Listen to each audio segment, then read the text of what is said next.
It ain't my fault you keep turning me on. It ain't my fault you got me so gone. It ain't my fault I'm not leaving alone. It ain't my fault you keep turning me on. I can't talk right now, I'm looking at like what I'm seeing, I'm feeling kinda shocked right now. Galerinha, bem-vindos a mais um vídeo do canal. E hoje a videoaula é sobre geografia. Vamos falar sobre a atmosfera. Se inscreva no canal, deixe seu like e venha com a gente.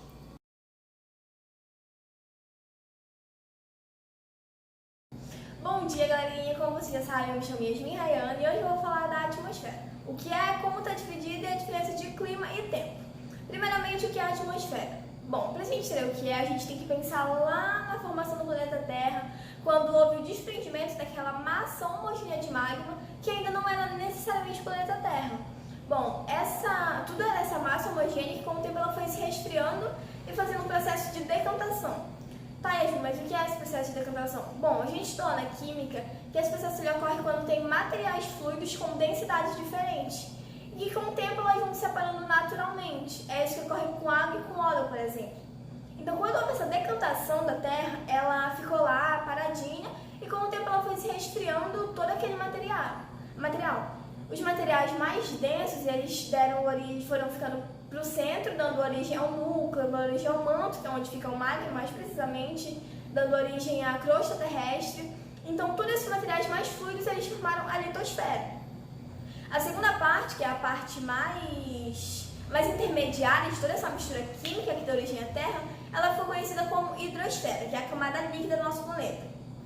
E a parte mais leve, menos densa de tudo isso, ela ficou na forma de periferia de todo o planeta e que é formado pelo quê? Formado pelos gases. Esses gases nós damos o nome de atmosfera.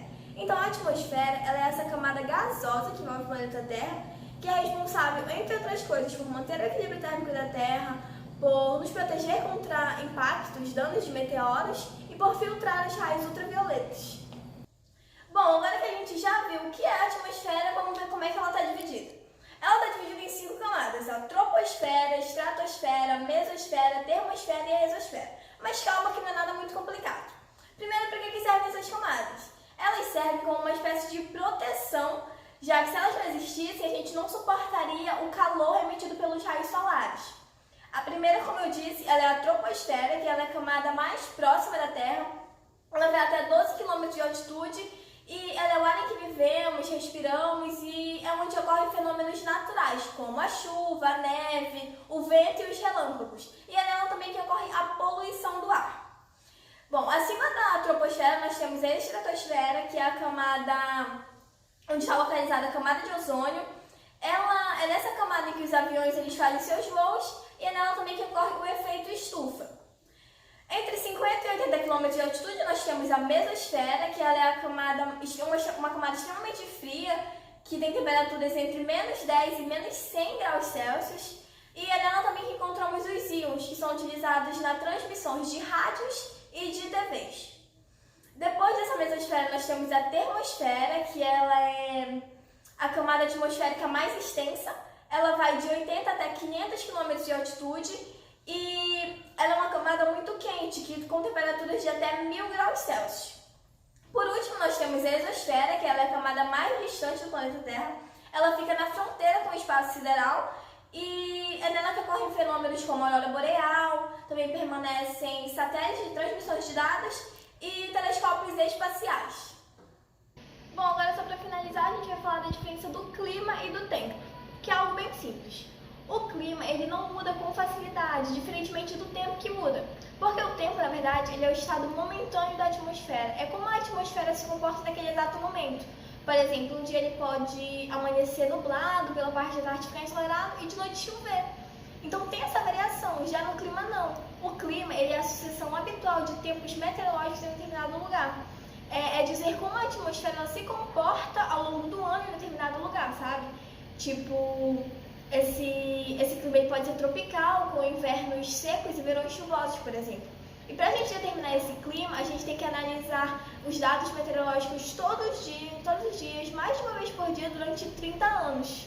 E é isso.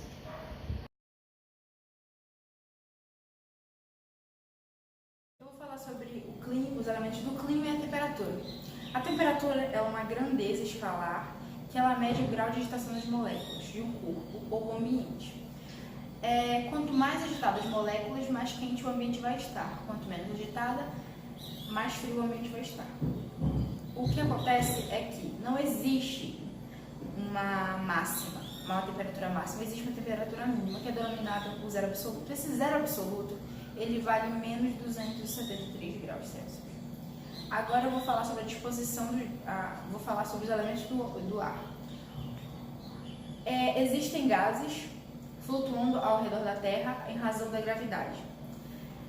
E esses gases são, na verdade, três. O gás oxigênio, o gás de nitrogênio e o gás carbônico. O gás carbônico é avaliado em apenas 1%, o nitrogênio de 78% e o oxigênio em apenas 21%. Agora eu vou falar sobre os elementos do tempo. Os elementos do tempo são elementos atmosféricos que dependem do tempo e do espaço para poder determinar o clima de determinada região. Assim como a região norte, ela tem um clima quente e úmido, como pode ser outra região pode ter um clima tropical, etc. Esses elementos, eles são 4: a pressão, a umidade, a radiação e a temperatura. Agora eu vou explicar sobre os elementos do clima, que é a temperatura, a pressão, a precipitação e o ar. A temperatura é o calor na atmosfera, o calor circulando na atmosfera. A precipitação é a água, a quantidade de água na superfície da Terra. A pressão é a força do ar exercendo em determinados pontos da Terra. E o ar e o vento são os ares se movimentando.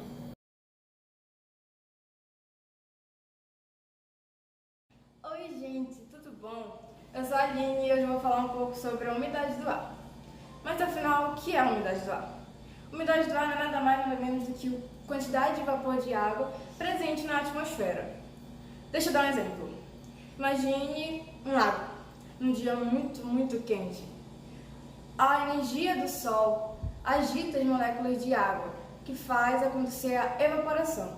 E com a evaporação, o vapor de água sobe para a atmosfera. E ocorre a umidade do ar, posso dizer assim.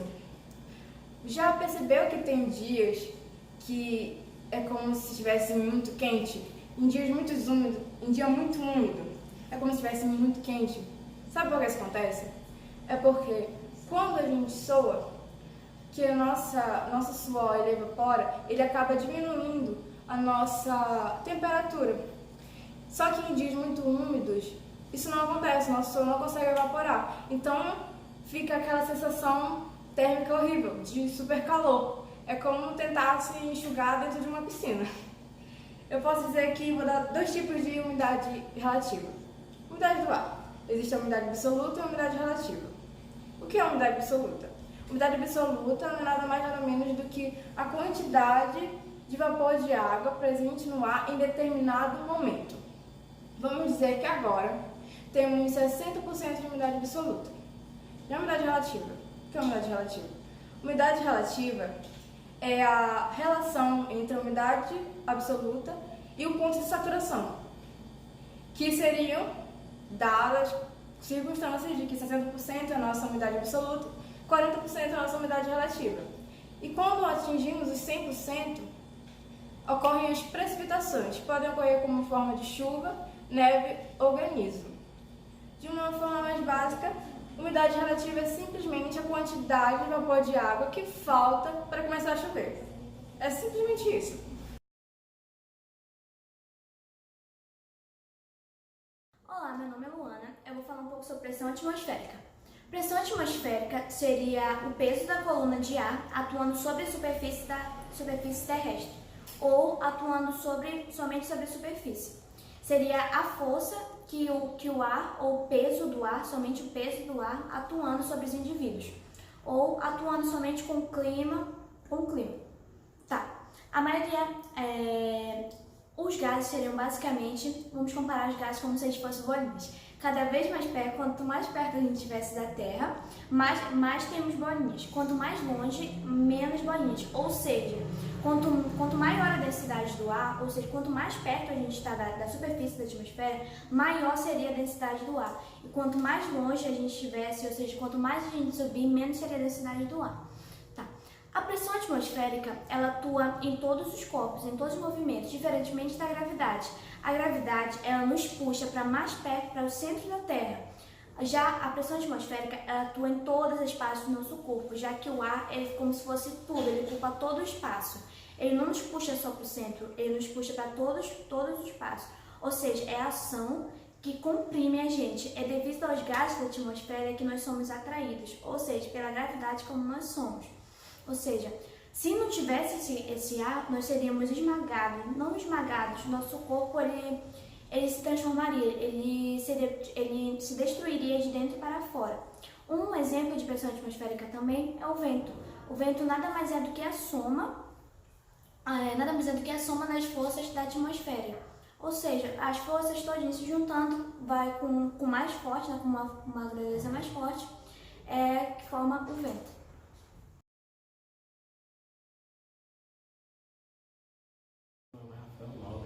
Eu vou falar sobre latitude e altitude. Com relação à altitude, quanto menor for a altitude, maior será a temperatura. Ela tem relação com a pressão atmosférica. A ação da gravidade faz com que o ar se concentre nas áreas de menor altitude, fazendo com que se tenha uma maior pressão atmosférica nesses lugares e também uma maior temperatura. Ou seja, quanto maior a pressão atmosférica, maior será a temperatura. E quanto menor a altitude, maior será a temperatura e vice-versa. Com relação à latitude, ela tem a mesma relação inversa que a altitude tem. Então, quanto menor a latitude, maior a temperatura e vice-versa. Ela tem relação com os raios solares. Primeiro, sobre as áreas próximas à linha do Equador.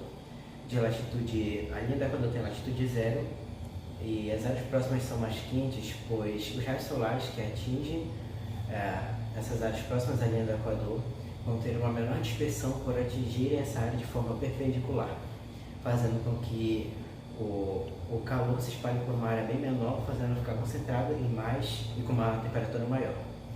E a relação aos polos, que tem latitude de 90 graus, os raios solares vão atingir as áreas polares, que são as áreas mais inclinadas da Terra, vai fazer com que haja uma maior dispersão do calor, fazendo com que ela atinja uma maior área e, da mesma forma, fazendo com que a temperatura seja menor para não ter que se espalhar por uma área maior.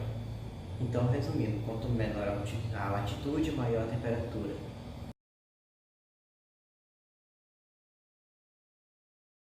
Bom dia, galera. Meu nome é Carlos Eduardo, mais conhecido como Cadu, e eu irei agora apresentar meu trabalho de geografia. E o meu assunto será maritimidade e continentalidade. Esses fatores influenciam bastante nos climas de regiões e cidades.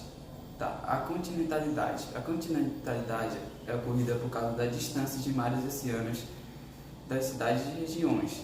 Aí faz com que a umidade do ar diminua, ocasionando menos chuvas nas cidades. Já a maritimidade ocorre ao contrário, ou seja, os oceanos e mares ficam mais próximos das cidades e regiões, ocasionando mais chuvas. Aí o que concluímos é que a continentalidade e maritimidade são bastante importantes para o clima. Bom dia, meu nome é Vitória e eu irei falar sobre as correntes marítimas. Bom, as correntes marítimas são massas de águas que se deslocam em direção aos mares, oceanos e lagos. E enquanto elas se deslocam a esses determinados locais, elas acabam não se misturando às águas que já estão lá, assim permanecendo com as suas caracteres, o que significa que elas continuam com as suas mesmas temperaturas, cores e sonoridades. E muitos pesquisadores afirmam que um dos grandes causadores das correntes marítimas é o movimento terrestre, ou seja, a rotação da Terra. Essa rotação da Terra faz com que essas correntes marítimas se lancem para direções opostas. Existem dois tipos de correntes marítimas, as correntes quentes e as correntes frias. As correntes quentes, elas originalmente são dos polos intertropicais e vão em direção aos polos polares, desculpa. E as correntes frias, elas se originam nos polos polares e vão em direções às regiões equatoriais.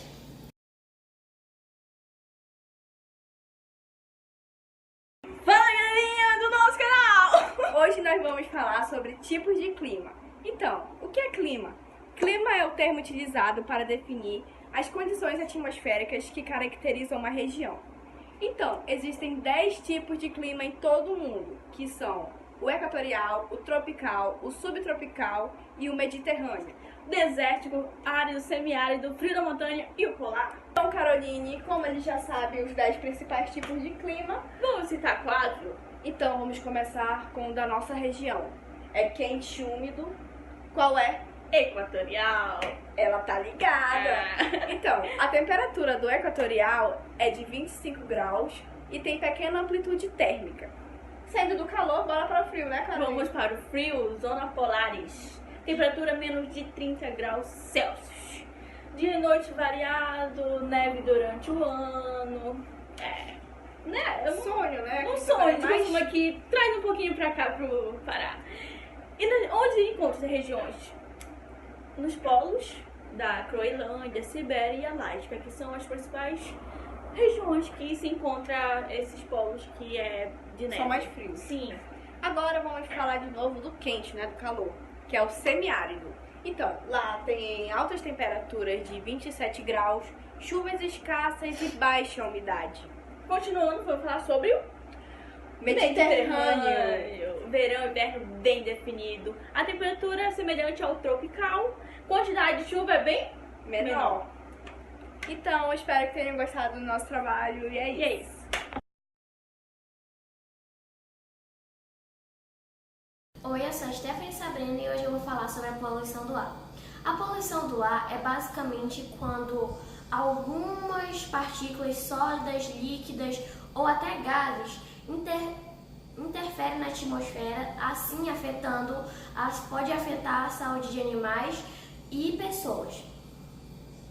A poluição do ar já acontece desde a época da Roma Antiga, mas se intensificou a partir da industrialização da Grã-Bretanha. A poluição do ar tem de dois tipos: a poluição natural, que é por meio de neblinas ou qualquer ação vulcânica, ou seja, quando o vulcão entra em erupção, as cinzas que saem deles, até o ar que pode se tornar tóxico para as pessoas que vivem ali ao redor. O segundo meio é o meio artificial, que é por meio dos seres humanos. Com a nossa utilização de carvão mineral, utilização de gasolina e tudo que pode se tornar em dióxido de carbono, a gente afeta cada vez mais a atmosfera com a nossa utilização, com a nossa vida normal. A gente deve procurar meios de não interferir tanto assim na atmosfera, para que a gente possa ter uma vida saudável melhor. Segundo a OMS, a Organização Mundial da Saúde, no ano de 2012, mais de 7 milhões de pessoas morreram. Isso mais do que a AIDS e a malária juntas naquele ano.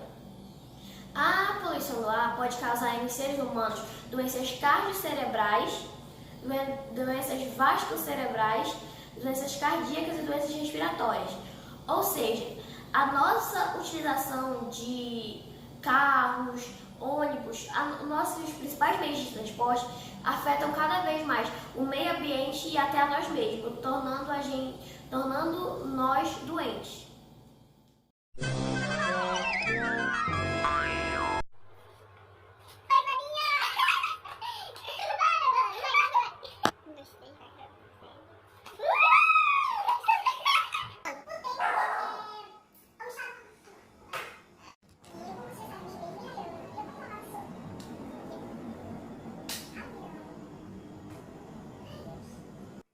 Vamos tirar no caso da árvore, apresentar você trabalho em geografia, como vocês estão vendo.